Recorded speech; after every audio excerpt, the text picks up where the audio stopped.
person like Bill Bothwell, who played a major part in raising the money when the club was in its financial distress before. Let's hope we do.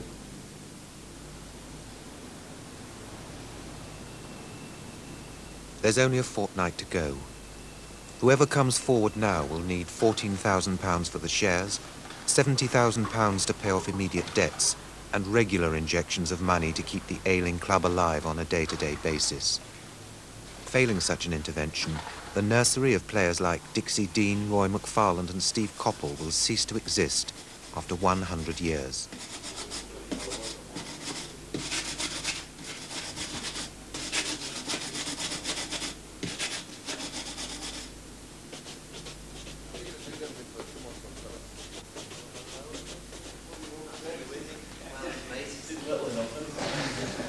Did you get a job, Biff, do you reckon? Yeah, should do. Build enough for welders now. Really? I think you start a new plant stuff. How long's your apprenticeship? I had it for 4 years. That made me about 57 when I finished your apprenticeship. Well, you in for the tax or something like that soon? Can you? Well, do you want me to phone you with it tonight? She told me. I was on the bar. She just said your club's gone bankrupt. Was it? When did you find out? Fine. When did you find out? We said that? No? Yeah. I just said that. Is he still on there? Join the dog here. Yeah. So he must be in an office or something because he's not putting 10 P's in or he wouldn't stay on. Not a lot you can do about it now though, is there? Just got to go out and play, hope someone buys you or gives you another club. This morning, 8 o'clock news. Just shut it really. Yeah, will you set those invoices out? Because they, Over here. Do you want to sign them? they can still go no matter what. In fact, Well, why? There's no point, is there? no, that's from the game from last week and they've got all their photographs in the paper this morning. They deserve to pay me for that, if nothing else. Come into your room. First of all, let me start off by apologising to you. As you know, if I had the chance to tell you what I told you, I didn't know until last night myself, so there was no way that I could let you know before it was broke to the press. So I apologise for that. I mean, it's a disappointment to me, to be honest with you, because as you know, we all get lifted up for a week. There are 10 days, and Ray and I have been very busy. What exactly happened? Well, it just went into the board meeting, and we were told. It was just as simple as that.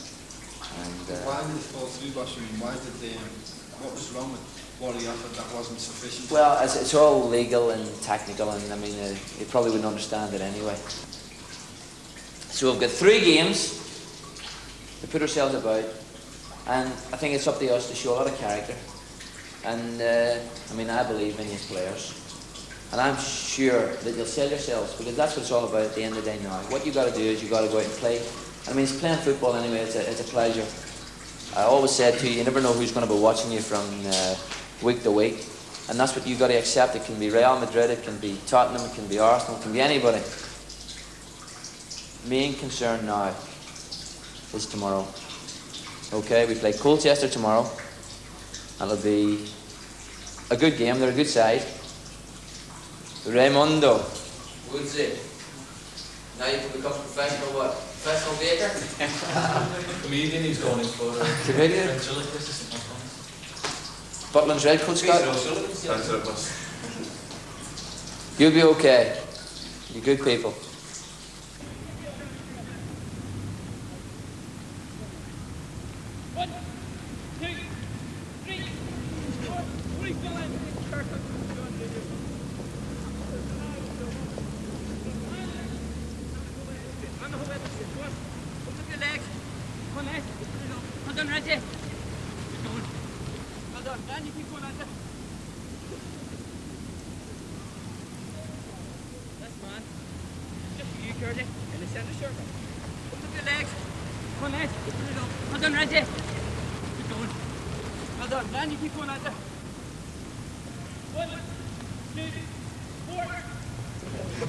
I'm John Holsgrove, Chairman of the Supporters Association, and I'm overwhelmed with the response to this meeting tonight. It augurs well 10 days before the closure, there's a public meeting. Interest to start off with.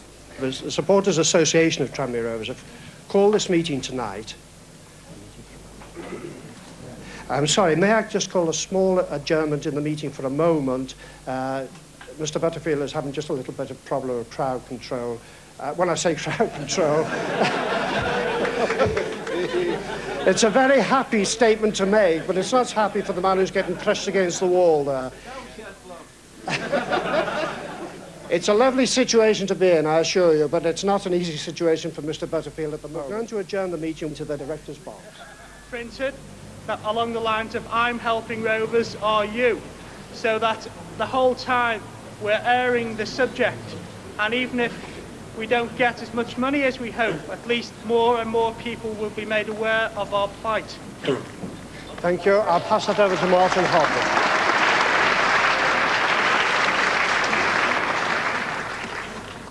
I must be honest, I can't really see that happening. But what we can do, and what we intend to do, is to report fully on all the ideas and suggestions that are being discussed this evening.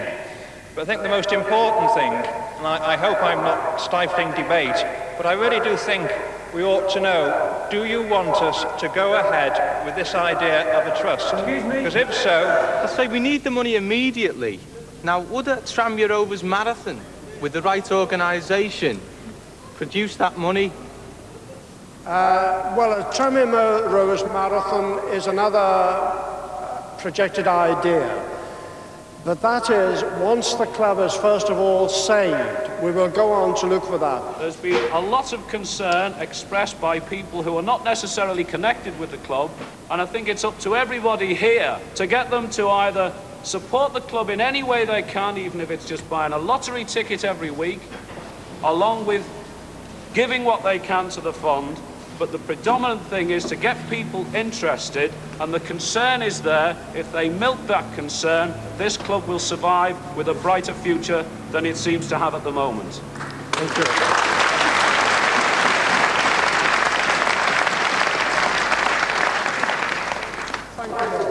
If you can't give anything, we still want your support. We're not going to pressurise anybody into giving anything. If you can give little amounts, pledge those also. But he thinks the people who could afford more obviously should give more, and he is prepared to give a pledge tonight to donate £100 to Tranmere Rovers as an opening bid. Thank you.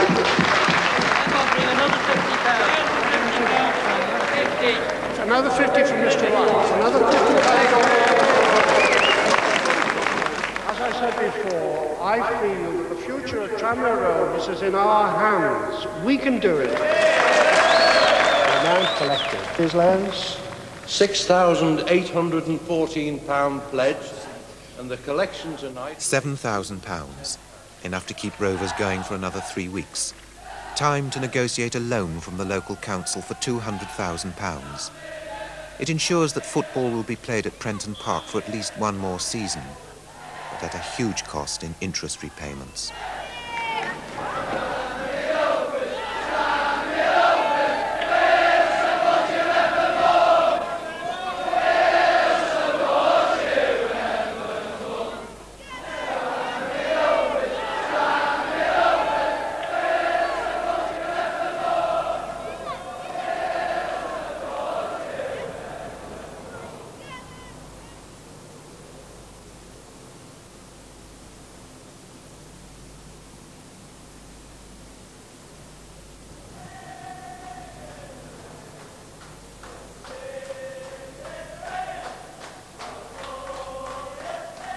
This week, there are again rumblings of discontent.